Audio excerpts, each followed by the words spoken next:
Welcome to the Porn Reboot podcast, where you get practical tips to gaining control over your porn or sex addiction. We help ambitious men end their out-of-control sexual behavior with pornography, sex, and masturbation so that you can maximize your life, perform at your potential, and remain in control in the driver's seat, which is where you have to be in order to gain or maintain the success you want in life.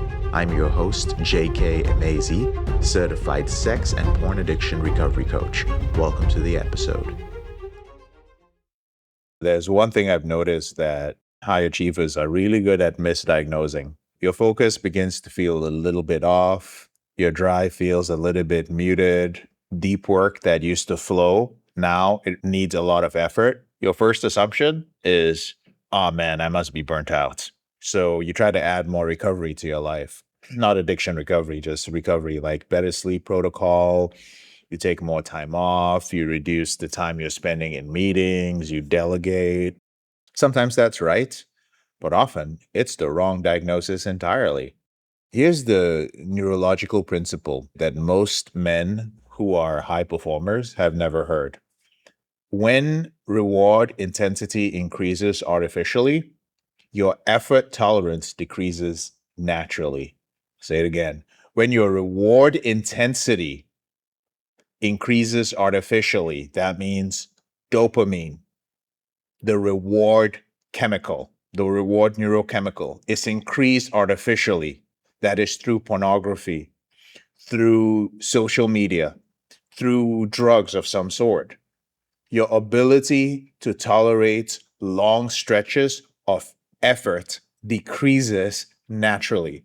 So, speaking plainly, if your brain receives regular high dopamine spikes without any effort, effort itself starts to feel less appealing. It's not impossible. It's not that it's blocked. It's just harder than it should be. And it feels like you're walking through molasses. You're still performing, but all that deep work requires so much more just force. Oh my God, this shit is hard, man. Like, just to get off the couch, I'm trying and trying. Like, fuck, why do I hate my job? I should enjoy it. It does pay the bills. It puts a roof over my head. It's building my future. It's my investment money. But why is it like just walking through molasses just to get myself to work? Hard conversations. Now, you need way more patience because you're ready to tell a motherfucker to get the fuck out of your face. You're like, I don't have to deal with this shit. But before that, you're like, oh, whoa, this is an important person in my organization.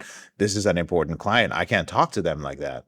Your long-term strategic thinking requires more discipline to sustain than you remember needing. So you used to be able to have this long-term strategy and it was on your mind all the time.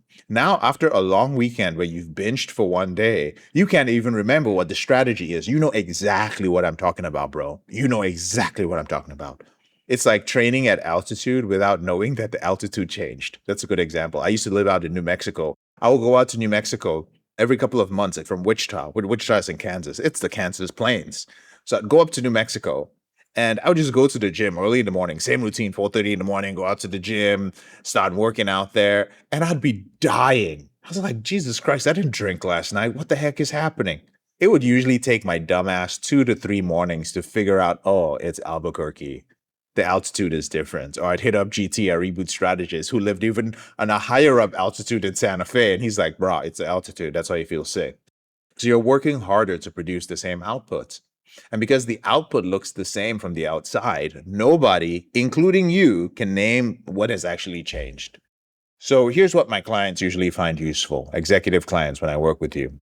The good news is that your brain is going to recalibrate itself much faster than you actually expect. And the good news about neuroplasticity in our brain, your brain's ability to change, is that it works in both directions. So basically, the mechanism that created the dysregulation, it's going to reverse itself when you change the inputs. And that's just the beauty of it, if you know what the input is. The problem is you don't even know you have a problem, let alone what the input is. Then some of you idiots will go work with somebody who's talking to you about lust and temptation and the battle and men's work and all this shit, instead of just focusing on the facts. What is the input you need to put in to rewire your brain? That's it. It's not complicated. Within weeks of correcting this, A lot of our clients report the same pattern with remarkable consistency. Effort is so much lighter. I was going to say easier. Effort is so much lighter. It's not easier.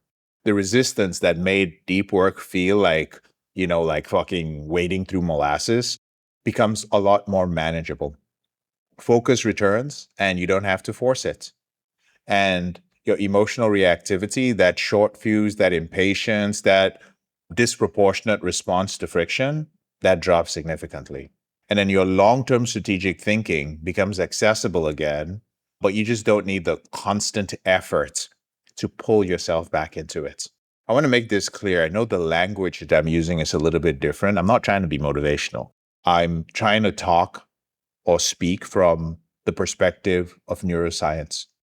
And this is what the neuroscience predicts and what I've watched happen with man after man over the past 13 years. Now, the process of rewiring your brain is quite mechanical. You start off by removing anything that's artificially going to spike your dopamine. And then you stabilize the sort of things that reward you, where you get your dopamine from. So we start off by changing habits that include artificial spikes. And then we stabilize your rewards by making that a lifestyle. It's going to be a little bit uncomfortable, of course, but you're going to have accountability. We're going to be checking in with you, and we're going to be very clear about where your boundaries need to be set. Then we're going to increase the friction that you feel towards things that are indulgences. I don't care whether it's sugar, binge watching Netflix, playing too many video games. We're going to install boundaries that prevent you from getting into those things. We're going to install replacement stimuli that is tied to real effort and real progress. See, that's an issue. Like a lot of guys are like, man, I'm going to replace a habit with a habit. They want to do this atomic habits thing, but they're not replacing a habit with something that is going to lead to real effort and real progress. If you are a high achieving person, the new habits you build can be regular ass people habits, right? It can't be like, oh, I'm going to go for a fucking walk. It has to be something that is relevant to your life. So those are the parts of that. Okay. Eventually, your self image becomes the self image of a person who doesn't have artificial spikes in their life. It changes to the self image of a person who is very mindful of rewards. So when people go like, hey man, why don't you have another drink? Why don't we watch another episode? Why don't we stay here a little bit longer? Why don't you have another piece? Why don't you sit here for a little bit longer? Something within you clicks and says, I'm not the sort of person who does that. I'm out. I'm going. I'm leaving. That's when your self-image has changed. So those are the three parts. You don't have to completely collapse your identity. You are rebuilding your identity.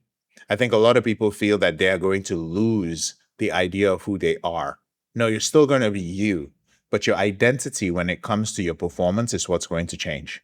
You don't also need to go out there in public and declare to everybody, oh, I'm an addict. This is all the blah, blah, blah I dealt with. The whole disclosure thing, the disclosure part is the morality part of this.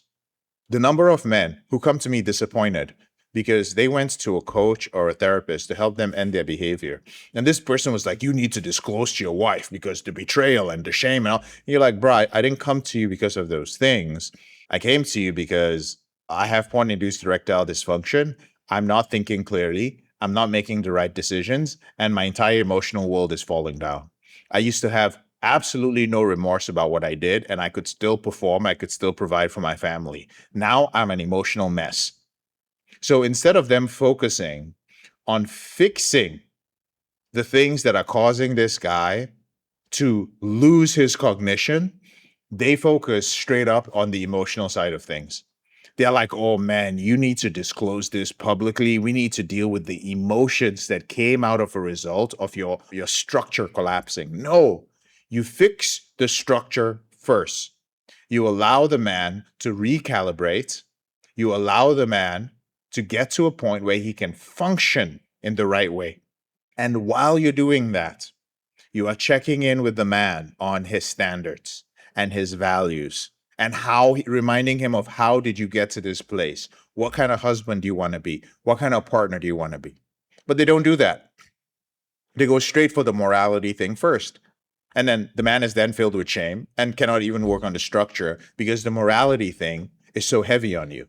You're just scared. You're scared that every time something doesn't work as you're rebuilding the structure, that it's a moral problem now.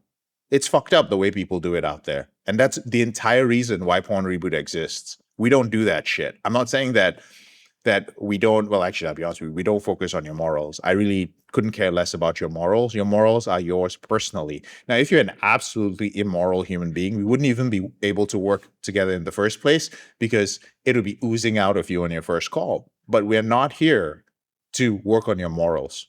We're here to help you end your behavior and completely transform your life. And what I've noticed happens as a natural byproduct of a man working on himself the right way is that he examines his morals and then makes his own decisions to change them, which is still none of my business. But I noticed that happening.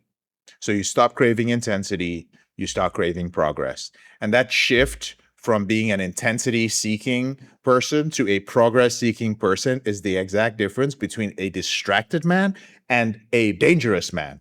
Hard things, my brother, should feel hard. It is appropriate. That is the signal that the work you're doing actually matters. They should not feel unbearable. They should not require a whole bunch of willpower to begin every single time. If they do, then something is distorting your reward circuitry.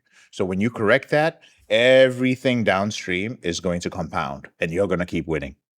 I'm JK, your brother in this struggle. Thank you so much for listening to this episode of the Porn Reboot podcast. I'll speak to you later on in the week. If you found this episode helpful, here are 4 ways I can help you with your out-of-control sexual behavior for free. The first way is to grab a free copy of my book, Confessions of a Porn Addict, 7 Secrets of Porn-Free Men at elevatedrecovery.org, or visit the link in the description below this episode.